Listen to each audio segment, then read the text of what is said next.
그 다음에 양도담보.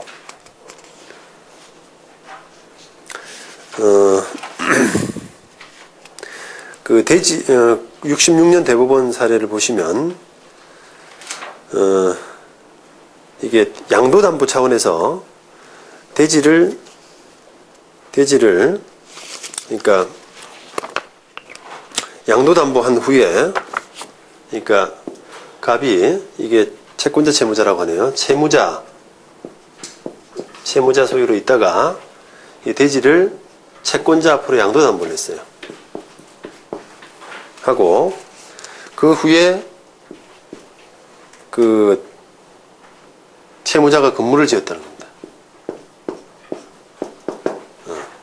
이런 경우에, 이 보시면은 형식적인 소유권이 결국 같지가 않죠. 같은 적이 없었어요. 그러니까 법정의 상권이 성립하지 않는다 라고 봅니다. 그 자세한 사례는 지금 도표에 보시면 지금 피고가 이제 당초 소유자였다가 양도담보로 황모에게 넘겼고, 그 다음에 피고가 이제 사실상 자기가 쓰고 있는 땅 아니겠습니까? 양도담보로 넘겼다고 하더라도 채권 채무 관계 때문에 그러니까요. 그래서 그 땅 위에 피고가 건물을 짓고, 그런데 돈을 못 갚아서 그 황모 소유로 됐던 땅 소유권이 원고 앞으로 넘어간 이런 경우입니다. 그래서 이런 경우에 법정지상권 소유자 동일성이 안 되기 때문에 법정지상권 인정하지 않는다. 이런 판례입니다. 그 다음에 명신탁. 명신탁도 원칙적으로는 명신탁 관계를 인정을 안 합니다. 대외적인 어떤 관계를 중요시하기 때문에 인정을 하지 않아요. 읽어보겠습니다. 95년 대법원 사례 같은 경우에 366조 소정의 법정지상권은 저당 설정 당시 동일인의 소유에 속하던 토지 건물이 경매로 다른 사람 소유자가 다르게 된 때 성립하는데,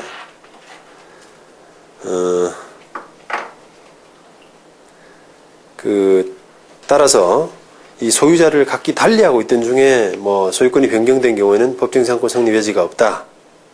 그리고 이 등기부상 소유명의를 남한테 건물 등기부상 소유명의를 타인에게 신탁한 경우에 신탁자는 제3자에게 건물이 자기 소유임을 주장할 수 없다. 따라서 건물과 부지인 토지가 동일인 소유임을 전제로 한 법정지상권인 불가능하다. 이런 취지인데요. 피고가 지금 건물 소유권자로 있다가 건물을 김모에게 명신탁을 했습니다. 그리고 나서 자기가 토지 소유권을 취득을 했어요. 그 다음에 이제 낙찰이 됐는데, 이걸 보시면 건물 자체가 지금 신탁이 돼 있긴 하지만 명의는 수탁자 명의거든요. 그러니까 소유권자가 일치할 수 없다라고 하는 그런 취지입니다. 그 다음에 대법원 2004년 사례도 마찬가지입니다. 마찬가지. 그 다음에 86년도 대법원 사례는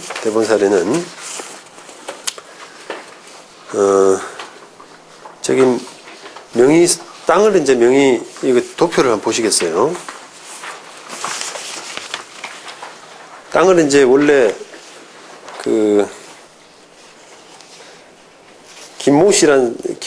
다른 피고가 원래 유모, 서모 돼 있죠. 유모, 서모 씨가 실제로 샀는데 그 땅을 김노모한테 명신탁을 했습니다. 그래서 땅 등기는 김노모 명의로 됐는데 그 명의 수탁자인 김노모가 그 지상에 건물을 지은 그런 케이스예요. 근데 요 사는 지금 명의 신탁을 하고 못 믿어오니까 거기다가 가등기를 쳤어요. 유모하고 서모가 가등기를 딱 쳐놨는데 김모가 그 땅 위에다가 건물을 지은 겁니다. 건물을 지은 거예요.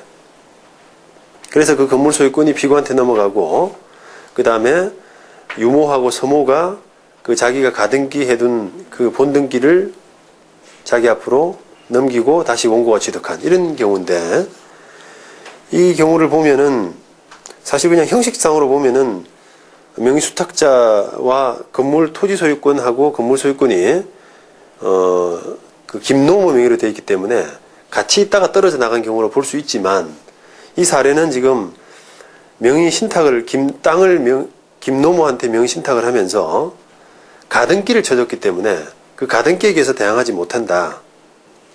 가등기에 의해서 대항하지 못한다. 라는 그런 논리로 법원이, 그리고 또 사실 김노모 같은 경우는 남의 땅 위에 자기 건물을 지은 거잖아요. 그래 놓고 법정이상권 성립한다라고 하는 것은 좀 결과상으로 맞지가 않죠. 그래서 그런 차원에서 명의신탁 법정이상권을 인정하지 않은 케이스입니다. 만약에 이게 가등기 같은 게 안 돼 있었다. 유모나 서모가 가등기를 안 하고 그냥 땅을 김노모 앞으로 등기하고 김노모가 집을 짓고 건물을 짓고 피고 앞으로 넘어갔다라고 하면은 법정이상권이 성립되는 케이스입니다. 얘는 외부에서 볼 때 바깥 명의 그 등기 명의를 가지고 판단해야 되기 때문에 그렇게 되는데, 유모나 서모가 지금 땅에 대해서 가처분을 해둔 그런 점 때문에 지금 그 법정이상권 성립이 인정이 안 된 사례라고 할 수 있습니다. 그 다음에 토지 건물 소유자가 같아야 된다라고, 같았다가 떨어져야 된다. 그래서 같아야 된다라고 하는 점과 관련해서 또 하나의 아주 어려운 부분이 공동소유입니다. 저는 사실 이게 공동소유가 제일 어렵더라고요. 공동소유가 제일 어려워요. 그래서 조금 어차피 지금 설명드릴 수 있는 우리 시간도 딱 한정돼 있고 하기 때문에 이 부분은 조금 그냥 기초적인 원리만 하고 결론만 설명을 드리는 게 맞는 것 같아요. 솔직히 말하면 저도 정확하게 잘 모르겠어요. 근데 적어도 이제 결론은 맞는 것 같아서 결론을 이해하면은 대부분의 사례를 푸는 데는 어렵지는 않은 것 같습니다.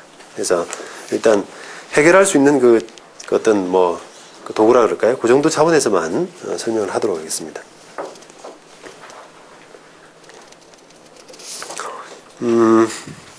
이게 이제 공유 부분이 왜 이게 소유자가 같았느냐라는 부분과 관련해서 문제가 되냐면은, 우선 한번 보죠.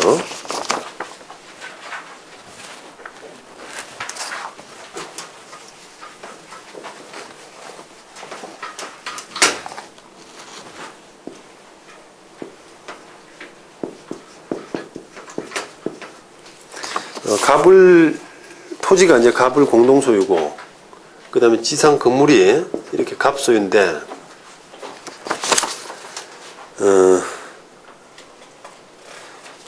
병이 이렇게 갑에 토지 지분을 인수한 경우입니다.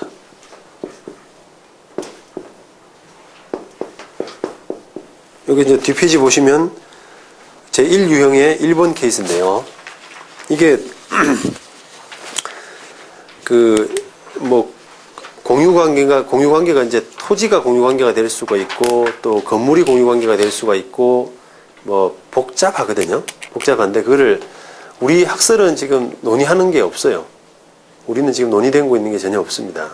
근데 일본 학설에서는 이게 4가지 케이스로 해서 나누고 있고, 그걸 법원 어떤 한 판사가 그 부분을 일본 학설을 정리해서 내놓은 논문이 있더라고요. 그래서 그걸 바탕으로 해서 제가 이제 이걸 만들었는데, 거기에 이제 그 제1유형의 1번인데요.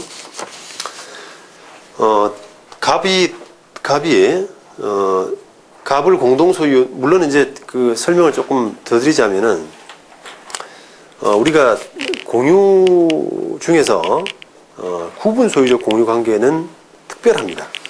구분 소유적 공유 관계는 비록 그냥 공유 지분을 취득하고는 있지만, 실질적으로 두 사람 간에는, 각자 소유하고 있다라고 보기 때문에, 그 각자 소유, 따로, 이렇게 단독 소유, 법정 이상권을 논할 때는 단독으로 소유하고 있다라고 보시면 돼요, 그냥.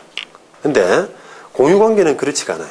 그래서 지금 말씀드리는 부분은 구분 소유적 공유 관계를 뺀 일반 공유 관계를 말씀드리는 건데, 일반 공유 관계에서 갑을이 이제 같이 공유 관계인 땅에 갑 혼자만 건물을 이렇게 지었거든요. 근데 그걸 갑 지분을 병이 이렇게 취득을 했어요. 그러면은 갑이 법정지상권을 취득하느냐, 여기서 라고 하는 그런 논란인데, 이게 형식상으로 보면은 소유권이 지분만 놓고 보면 이렇게 소유권이 같았다가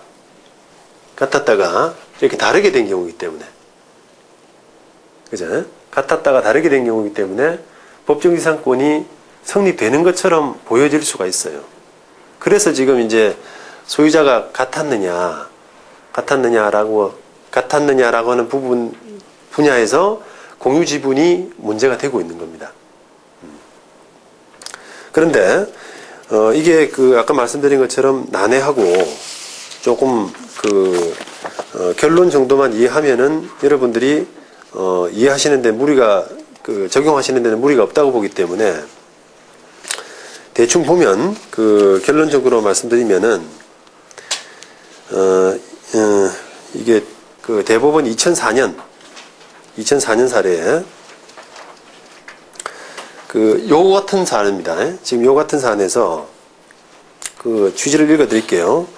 공유 토지의 공유자 한 사람이 그 지상의 건물을 소유하면서 그의 토지 공유 지분에 대해서 저당을 설정한 후 그 저당권의 실행으로 토지 공유 지분의 소유권이 제3자에게 넘어간 경우 그 건물의 소유를 위한 법정지상권의 성립을 인정하게 되면, 이는 마치 토지 공유자의 1인으로 하여금 다른 공유자 지분에 대해서까지 지상권 설정의 처분 행위를 허용하는 셈이 되어서 부당하므로, 이러한 경우에는 당의 토지에 관해서 건물의 소유를 위한 법정지상권이 성립될 수 없다 라고 이렇게 판단을 하고 있습니다. 그러니까 이런 경우에 지금 법정지상권이 만약에 성립된다라고 하면은, 얘 혼자 처분해서 갑 지분을 혼자 자기 지분만 처분했는데도 불구하고 갑이 법정지상권을 가지잖아요. 그러니까 법정지상권을 가진다는 뜻은 이 건물에 제약을 받는다는 뜻이거든요. 건물에 법정지상권이라는 것은 토지상의 어떤 제약이 따라오는 건데, 자기 혼자 처분으로 다른 사람 을의 처분까지 제약이 된다는 겁니다. 그래서 이런 부분은 용납이 돼서는 안 된다라는 차원에서, 이렇게 토지가 공유 관계에 있다가 일부 지분이 바뀐 이런 경우에는 아까 말씀드린 그런 논리로 법정지상권 성립을 부정하고 있습니다, 법원이. 네. 그래요. 그게 이제 1유형에 가까운 부분이고요. 그 다음에 반대로